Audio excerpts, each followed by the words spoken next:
फिर हम लोग बात करते हैं बोन्स, हम लोग पढ़ रहे थे कल। बोन में कौन कौन सी बोन चेस्ट एक्सरे पे दिख जाती है?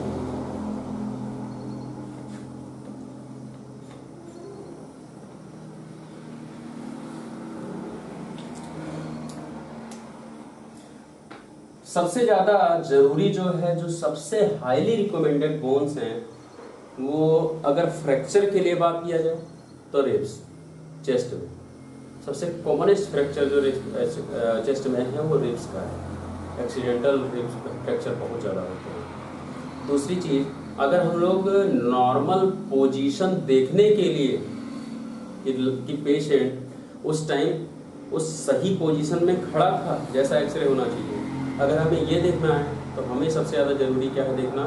क्लेविकल्स। हमें सबसे ज़्यादा ज़रूरी क्या है देखना? क्लेविकल को और आपके लंबर अलाइनमेंट को। आप जानते हैं कि लंबर अलाइनमेंट एनाटॉमिकली बिल्कुल सीधा होता है, कहीं भी शिफ्टेड नहीं हो। आपकी जो लंबर बोन है वो बिल्कुल सीधी होती है। आपको एक्चुअली लेटरल साइड से अगर ना देखें तो लेटरल साइड से अगर आप देखोगे तो आपको दो कर्व मिल जाएंगे, लेकिन आप अगर आगे से देखोगे तो आपको बिल्कुल सीधी मिलेंगी। तो जब आप एक्सरे देखते हो तो बोन्स जब आप देखते हो, पहला वर्टिब्रल कॉलम, तो वर्टिब्रल कॉलम के जो स्पाइन्स होते हैं, स्पाइन्स मतलब जो सबसे ज़्यादा ओपेक पार्ट, जो मैं बटन शेप का बोलता रहता हूँ, वो सबसे ज़्यादा रेडियो ओपेक पार्ट है, वो बिल्कुल अलाइनमेंट में होना चाहिए, एक के बाद एक लाइन से लगी हुई। वो अगर सेंटर है तो हम लोग मानते हैं कि लंबर अलाइनमेंट बिल्कुल नॉर्मल, कहीं गड़बड़ नहीं है। दूसरा पॉइंट, क्लेविकुलर हेड, जो मीडियल हेड है क्लेविकल का, वो और क्लेविकल किससे आके जुड़ता है? स्टर्नम से। तो दोनों साइड का जो जॉइंट है, स्टर्नो क्लेविकुलर जॉइंट, इन दोनों के बीच का जो स्पेस है और इन दोनों के बीच का जो स्ट्रक्चर है वो सेम होना चाहिए। कोई अपवर्ड डाउनवर्ड डायरेक्शन मूवमेंट नहीं हो एक साइड से। कि रिब्स कुछ ऐसे हैं, जैसे ये दोनों रिब्स हैं, तो ये दोनों नॉर्मल शेप में होने, नॉर्मल पोजीशन पे होनी चाहिए। अब एक रिब्स अगर ऐसे जा रही है तो इसका मतलब है कि उस टाइम पेशेंट सही पोजीशन पे नहीं था, उसने कुछ ऐसे कर दिया होगा। ये क्या है? ये रिब्स है, ये दोनों रिब्स हैं, अब सॉरी क्लेविकल है, और दोनों क्लेविकल जॉइंट हैं स्टर्नम से, यहाँ स्टर्नम से। तो अब स्टर्नो क्लेविकुलर जॉइंट जब बन रही है तो एक्चुअली दोनों सही से, अगर मैं सही एनाटॉमिकल पोजीशन पे हूँ तो मेरे दोनों क्लेविकल सही पोजीशन पे होंगे। ये दोनों एक ऊपर नहीं उठा होगा, ना ये वाला ऊपर उठेगा, ना ये नीचे चला जाएगा, ना ये नीचे, दोनों नॉर्मल पोजीशन पे हैं। और दोनों मीडियल हेड, जो ये मीडियल हेड है यहाँ वाला, ये क्या? ये मीडियल हेड है, ये मीडियल हेड। तो दोनों मीडियल हेड का जो जॉइंट है, जो स्टर्नम से जुड़ने का गैप है, वो बराबर होना चाहिए। दोनों साइड में कोई ऐसा नहीं होता है कि एक साइड कम स्पेस है, दूसरी साइड ज़्यादा स्पेस है। जॉइंट स्पेस होता है, आप जानते हैं, बीच में कार्टिलेज लगा होता है, फ्लूइड, साइनोवियल फ्लूइड भरे होते हैं, तो ये सारे स्ट्रक्चर्स होते हैं, तो वो बराबर होने चाहिए। अगर वो शेप बराबर नहीं है, मिसमैच कर रहे हैं, तो इसका मतलब है कि पेशेंट उस टाइम या तो सही पोस्चर में नहीं खड़ा था। अब मान लेते हैं कि मेरी एक क्लेविकल है, अब अगर मैं अपना हाथ ऊपर उठाऊंगा तो देखो कि क्लेविकल भी ऊपर जा रही है, राइट वाली। अब अगर इस पोजीशन पे मेरा एक्सरे हो जाएगा तो ये तो क्लेविकल ऐसी आएगी, और अगर क्लेविकल ऊपर जाएगी तो जो यहाँ का स्टर्नो क्लेविकुलर ज्वाइंट है ये भी तो डिफर करेगा इधर और इधर से, क्योंकि ये तो एनाटॉमिकल पोजीशन में है। तो दोनों जब आप दोनों कंपेयर करोगे तब दोनों में मिसमैच होगा, और इसका मतलब यह है कि उस टाइम पेशेंट सही कंडीशन में नहीं था, या अगर पेशेंट सही अलाइनमेंट में है, सही पोजीशन पे है, तो कोई डिफॉर्मिटी कि इस क्लेविकल को ऊपर उठा कौन रहा है, फिर आपको वो खोजना पड़ेगा। और बोन्स को उठाने में सबसे कॉमन कारण कार्सिनोमेटस चेंजेस होते हैं, या कि हो सकता है उसके पीछे कार्सिनोमा हो, ट्यूमर की ग्रोथ हो रही हो, तो बोन्स उठती चली जा रही है। हो सकता है ऑस्टियोमा हो सकता है बोन में ही कार्सिनोमा है, शेप बढ़ता चला जा रहा है उसका, या और भी लंग्स की अपनी पैथोलॉजीज हैं जिसकी वजह से एल्वियोला, जिसकी वजह से क्लेविकल अपने स्थान से दूसरे स्थान पे जा रही है, शिफ्ट हो रही है क्लेविकल का शेप नॉर्मल नहीं रह गया है। लेकिन सबसे ज़्यादा जो कॉमन है, जो हम लोग क्लेविकल को चेक करते हैं, वो इसलिए कि पेशेंट सही पोजीशन पे है या नहीं है। पेशेंट जो ये क्लेविकल है, ये दोनों अलाइनमेंट में आने चाहिए, दोनों बराबर शेप में आने चाहिए, दोनों बराबर लाइन पे आने चाहिए। अगर एक आप ट्रांसवर्स लाइन खींचे इस हेड से इस हेड तक, तो दोनों बराबर बढ़िया लाइन है, लाइन कुछ टिल्टेड ना, तो उससे आपको पता चल जाता है कि पेशेंट सही पोजीशन पे नहीं है। दूसरा, क्लेविकुलर फ्रैक्चर भी होता है, बहुत कॉमन है। आप जानते हो अगर थोरेक्स पे गिरेगा तो ये क्लेविकल्स क्या है, पतली पतली बोन्स हैं, ये टूट जाती है, तो क्लेविकुलर फ्रैक्चर बहुत कॉमन है, इनके भी फ्रैक्चर्स होते हैं। और दूसरी बात, क्लेविकल में फ्रैक्चर इसलिए भी बहुत ज़्यादा हो जाता है क्योंकि जैसे रिब्स हैं, तो रिब्स थोड़े फ्लेक्सिबल होते हैं। रिब्स का स्ट्रक्चर ऐसा है कि वो फ्लेक्स हो जाएगा, जैसे धनुष होता है तो वो शेप का है रिब्स, तो उस पर अगर प्रेशर पड़ता भी है तो रिब्स थोड़ा सा प्रेस हो जाएगा। जैसे आप अगर आप चेस्ट को प्रेशर करते हैं तो आप देखते हो रिब्स थोड़ी अंदर चली जाती है, प्रेस हो जाती है। लेकिन क्लेविकल के साथ ऐसा नहीं है, क्लेविकल फ्लेक्सिबल नहीं है। क्लेविकल फ्लेक्सिबल इसलिए हो सकती है क्योंकि स्टर्नम पे जब आके जुड़ती है तो स्टर्नम फ्लेक्सिबल, स्टर्नम को ऐसे डिजाइन किया गया है कि स्टर्नम थोड़ा अंदर जा सकता है और ऊपर आ सकता है। जैसे अगर लेटरल साइड से हम लोग स्टर्नम को देखें, हम लोग लेटरल साइड है और ये स्टर्नम है, तो आप जब सांस लेते हो तो स्टर्नम ऊपर उठ जाती है, सांस जब लेते हो तो स्टर्नम ऐसे आ जाती है, सांस छोड़ लेते हो तो ऊपर उठ जाती है, फिर आ जाती है, फिर ऊपर उठती है, फिर आ जाती है। तो स्टर्नम मूव होता रहता है, upward downward, upward downward, upward downward, upward downward, sternum होता रहता है। लेकिन स्टर्नम अपने आप में फ्लेक्सिबल नहीं है, जीफी स्टर्नम को छोड़ दिया जाए तो जो नीचे का पार्ट है जीफी स्टर्नम, स्टर्नम का सबसे लोअर पार्ट, वो थोड़ा स्मूथ होता है। लेकिन जो शेप है स्टर्नम का ये फ्लेक्सिबल नहीं है, जैसे रिब्स फ्लेक्स हो जाते हैं और क्लेविकल फ्लेक्सिबल नहीं। लेकिन जॉइंट जो दिए गए हैं बीच बीच में, उनकी वजह से चेस्ट केज पर कोई जब प्रेशर पड़ता है तो ये फ्लेक्स, तो सब मिलकर आपस में थोड़ा थोड़ा कॉम्प्रोमाइज करते हैं और थोड़ा थोड़ा स्ट्रक्चरल फ्लेक्सिबल मोड पे जाते हैं। तो हम लोग बात करते हैं क्लेविकल। हम लोगों ने कल बहुत ज़्यादा बात किया था क्लेविकल पे, बोन पे फिर से रिपीट करने की ज़रूरत हो तो किया जाए, नहीं तो छोड़ दीजिए। बोन मैं कर देता हूँ थोड़ा सा कि आप जानते हो कि ये क्लेविकल है, सॉरी स्टर्नम है, ये स्टर्नम है, सबसे पहला पॉइंट स्टर्नम। और स्टर्नम से यहाँ से जुड़ा होगा क्लेविकल, ये क्लेविकल हो गया, और यहाँ भी क्लेविकल है,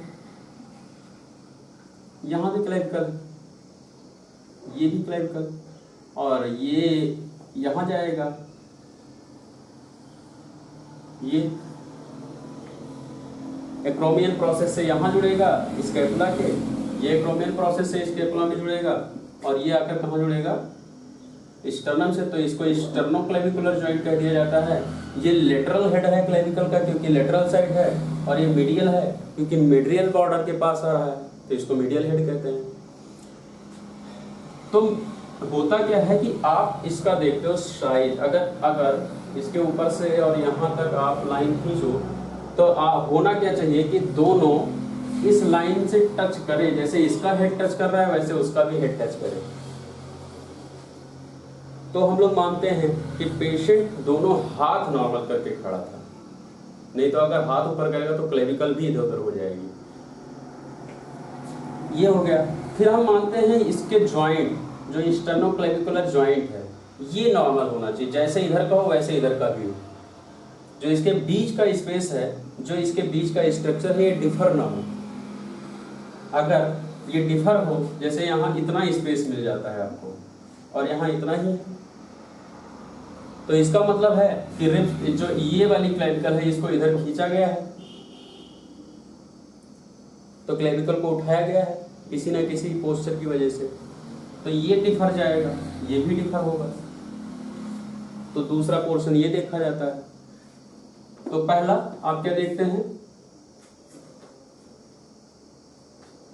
ये अलाइनमेंट शेप। दूसरा आप क्या देखते हैं, ज्वाइंट, स्टर्नोक्लेविकुलर ज्वाइंट सेम होना चाहिए। इससे पेशेंट का पोजीशन, पेशेंट का सिचुएशन पता चलता है, पेशेंट एक्सरे पोजीशन पे था या नहीं था या व्हाटएवर क्या कर रहा था, आपको समझ में आता है। बहुत बार बीमारियों से कंफ्यूजन हो जाती है, जबकि गलती होती है पेशेंट की या उस टाइम टेक्नीशियन की, उसने गलती कर दी और सही पोजीशन पे उसने नहीं खड़ा किया, तो गलतियां हो जाती हैं डायग्नोसिस में। तो ये आप पहले से ही कुछ चीज़ें आप जानें कि ये गलती दूसरों की है, यहाँ बीमारी नहीं है। तो ये हो गया। तीसरा जो हम लोग पढ़ रहे थे वर्टिब्रल कॉलम का, ये वर्टिब्रल कॉलम है और यहाँ स्पाइंस होती हैं। ये वर्टिब्रल कॉलम आपको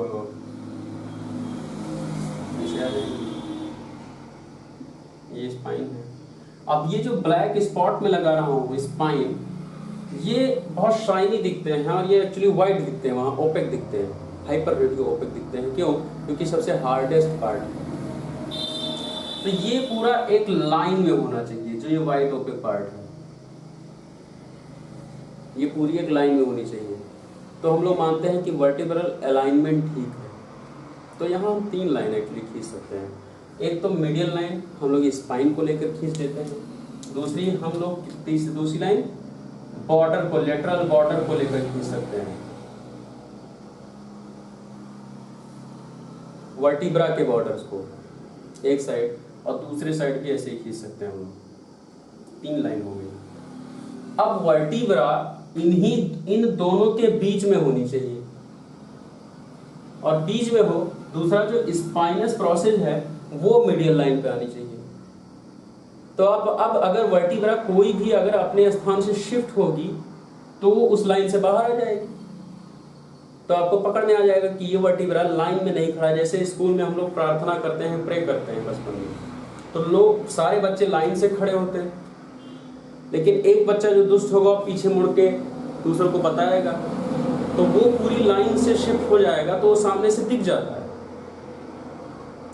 तो वैसे ही जो वर्टिब्राज हैं वो लाइन में खड़ी होती हैं, लेकिन अगर एक वर्टिब्रा कोई पीछे मुड़कर किसी को कुछ बताना चाहेगा तो वो दिख जाएगा, ये लाइन से अलग जा रहा है।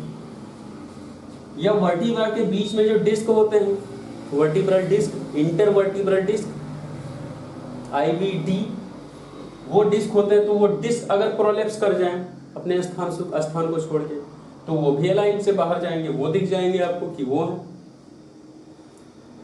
और 2 चीजें तब आपको दिखेंगी वहां, जो डिस्क है ये स्प्रिंग है,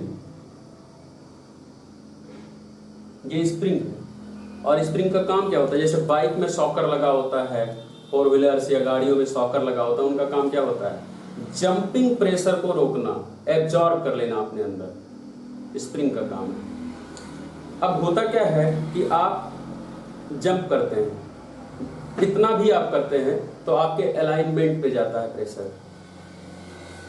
जैसे आपकी बाइक है, तो आप बाइक लेकर जाते हो तो आप देखते हो कि कहीं भी गड्ढे में ईंट पर आप चढ़ाते हैं और जब नीचे आते हैं तो तुरंत प्रेशर आता है उस पर। वो क्या है? सॉकर का काम है कि आपको चोट ना लगे। अगर वो सॉकर हटा दिए जाए तो सारा प्रेशर आपके बॉडी पे आ जाएगा। तो वैसे ही यहाँ इस स्प्रिंग जो डिस्क कहते हैं, इसको क्या कहते हैं? IVD, intervertebral disc. इंटर मतलब बीच का, वर्टिब्रा मतलब वर्टिब्रा और डिस्क मतलब डिस्क। तो जो वर्टिब्रा के बीच में डिस्क लगे हुए हैं, जो सॉकर लगे हुए हैं, इनका काम क्या है? दोनों के बीच के प्रेशर को एब्जॉर्ब कर लेना। अब ये नॉर्मली लगे होते हैं तो ठीक है, लेकिन अगर ये स्प्रिंग टेढ़ी होकर बाहर निकल जाए, यहां से बाहर आ जाए, तो ये क्या हो गया?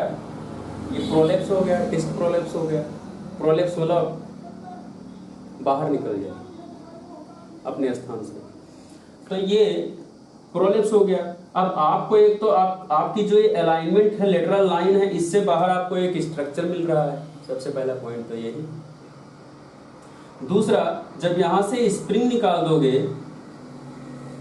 जब यहां से स्प्रिंग निकल जाएगा, तो पहले मान लेते हैं कि 3 स्प्रिंग था, अब एक ही स्प्रिंग है। तो अब इन दोनों का प्रेशर एक अकेला स्प्रिंग झेल पाएगा? जब इस पे प्रेशर पड़ेगा तब, जबकि काम 3 लोग मिलके करते थे पहले। तो जब अकेला बचेगा तो वो नहीं प्रेशर सह पाएगा, तो ये भी धीरे धीरे डीजनरेट हो जाएगा, टूट जाएगा। अब बीच में अगर स्प्रिंग नहीं है, मतलब बीच में डिस्क नहीं है, वो डिस्क बाहर निकल गई है, तो ये दोनों जो वर्टिब्रा का स्पेस है, जो दोनों इंटरवर्टिब्रल स्पेस है, ये दोनों, ये स्पेस मेंटेन रह पाएगा? जो दूरी थी, जो एक स्पेस बना रहना चाहिए, ये स्पेस मेंटेन रह पाएगा अगर यहां से स्प्रिंग निकाल दिए जाए? तो ये दोनों वर्टिब्रा पास में आना शुरू कर देंगे, क्योंकि कोई स्ट्रक्चर ही नहीं बीच में, तो हवा में तो लटक के रहेगा नहीं, फिर वो उसको खाली जगह मिल जाएगा, वहां के शिफ्ट हो जाएगा वर्टिब्रा, तो बीच का स्पेस ही गायब हो जाएगा। इसी को लोग कहते हैं कि हड्डियों के बीच से स्पेस चला गया है, हड्डियों के बीच में जगह अब नहीं बची है, और आपके रीढ़ की हड्डी खसक गई है, कमजोर हो गई है, तो स्पेस नहीं रह जाएगा। और फिर अगर अब जब झटका पड़ेगा या आप मूव करोगे थोड़ा सा भी, इवन आप लेटे हो और आप उठकर बैठोगे भी, तो भी आप जानते हैं कि मूव होता है वर्टिब्रा। और अब जब मूव होगा तो दोनों वर्टिब्रा आपस में क्या होंगे? घिसेंगे। पहले क्या हो रहा था? पहले नहीं घिस रहे थे, स्प्रिंग बीच में एब्जॉर्ब कर ले रहा था उस फ्रिक्शन को, लेकिन अब वो फ्रिक्शन एक दूसरे पे जा रहा है, और जैसे ही घिसेगा, वर्टिब्रा के बीच में ही स्पाइनल कॉर्ड होती है, और स्पाइनल कॉर्ड से वर्टिब्रल फोरामेन से नर्व्स निकलती हैं। अब अगर यहां से नर्व निकली है, यहां से नर्व निकली है, तो ये जो स्पेस है, इस स्पेस से बढ़िया से नर्व निकली है और ये अपना सप्लाई दे रहे हैं, और यहां से भी नर्व निकली थी, वहां भी स्पेस था, लेकिन अब स्पेस नहीं है। अब जब ये दोनों वर्टिब्रा आपस में फ्रिक्शन करेंगे, चिपक जाएंगे, स्पेस नहीं रहेगा, तो ये जो नर्व्स हैं, ये नर्व्स दबेंगी नहीं बीच में, दोनों के दबेंगी। और अगर नर्व प्रेस होगा, अगर नर्व को स्टिमुलेट किया जाएगा, तो आपको क्या होगा? पेन, या तो पेन होगा, और या फिर जहां सप्लाई कर रहे थे उसके काम को कम कर देंगे। और नर्व का काम क्या होता है? सेंसेशन देना हर बॉडी पार्ट को। जैसे मान लेते हैं इस नर्व का सेंसेशन पैर में जाता है, लेफ्ट पैर में, तो अगर ये नर्व यहाँ लेफ्ट पैर को सप्लाई कर रही है, और अगर ये यहाँ प्रेस हो गई, दब गई, ठीक से कंडक्शन नहीं आने पाए, तो ये सेंसेशन जो देने का काम है, अब इसको सेंसेशन ठीक से नहीं मिलेगा, तो फिर तो क्या होगा? पैर सुन्न होने लगेगा।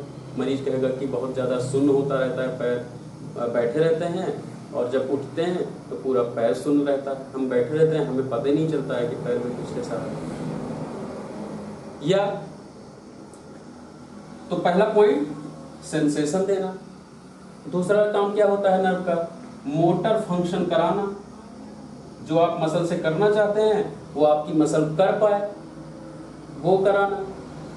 तो जब यहाँ से नर्व ही डैमेज है, यहाँ प्रेस हो गई है, इधर से उधर कंडक्शन नहीं जा सकता है, करंट नहीं जा सकता है, तो ना तो इधर स्पाइनल कॉर्ड का मैसेज ना तो पैर को आएगा, और ना तो पैर का मैसेज स्पाइनल कॉर्ड को जाएगा। तो अब आप अगर उठाना चाहोगे जब पैर को, तब आपकी मसल्स चाह रही है उठाना, आपका सेंट्रल नर्वस सिस्टम चाह रहा है उठाना, लेकिन बीच में कनेक्शन डिसरप्ट है। जैसे कहीं पावर हाउस है, वो सेंट्रल नर्वस सिस्टम है, और आपका घर है, वो मसल है। पावर हाउस वाला चाह रहा है कि लाइट आ जाए आपके घर में, आप चाह रहे हो कि लाइट आ जाए मेरे घर में, लेकिन अगर बीच में कहीं वायरिंग कटी हुई है, तो पावर हाउस वाला आपको करंट नहीं दे सकता है, और आप भी करंट नहीं पा सकते। वैसे ही होता है कि ये मसल्स हैं, ये किसके इशारे पे चलती हैं? पावर हाउस के, सेंट्रल नर्वस सिस्टम के। लेकिन अगर बीच में कहीं पर डिसरप्शन हो तो काम नहीं होगा। और काम दो ही होता है नर्व का, एक सेंसरी काम, एक मोटर काम। सेंसरी मतलब आपके पैर को सेंस देना, जो दिमाग कहता है वो कि ये कर लो, वो होता है सेंसरी काम। और मोटर काम होता है वो कि जब आप जो चाहते हैं और आप मूव करके उस काम को कर देते हैं, वो होता है मोटर काम। और मोटर काम कराने लिए भी नर्वस सिस्टम की जरूरत है, उसके बिना मोटर काम हो नहीं सकता है। तो सेंसरी काम, यहाँ जब आप नर्वस सिस्टम से आए और सेंसरी जाए तो ये सेंसरी, और यहाँ से मसल से नर्वस सिस्टम तक मैसेज जाएगा तब मोटर हो पाएगा, और दोनों काम डिसरप्ट हो जाएगा अगर वर्टिब्रल कॉलम नैरो है, अगर स्पाइनल नर्व सप्रेस हो रही है। तो उसी को लोग कहते हैं कि नर्व दब रही है भैया, नाड़ी दब रही है।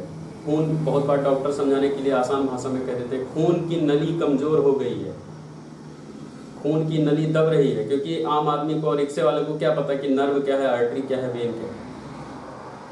लेकिन यहाँ क्या हो रहा है? नर्व सप्रेस हो रहा है। और नर्व दबने की वजह से, अगर नर्व दबती रहेगी तो न्यूट्रिशन ठीक से नहीं मिल पाता है और नर्व सच में कमजोर होना शुरू हो जाती है। तब वहाँ मल्टीविटामिन दिए जाते हैं। जब आप देखते हो झंझनाता है, सुन्न होता है, तो वहाँ डॉक्टर्स मल्टीविटामिन देते हैं कि उनका कंडक्शन पूरा हो, उनको न्यूट्रिशन मिल पाए, वो रीजनरेट हो पाए, वो अपने आप को मेंटेन कर पाए। तो इसलिए हम लोग यहाँ चेस्ट एक्सरे पर बहुत बार अलाइनमेंट भी देखते हैं। हम लोग पहुँच गए इंटरवर्टिब्रल डिस्क प्रोलेप्स।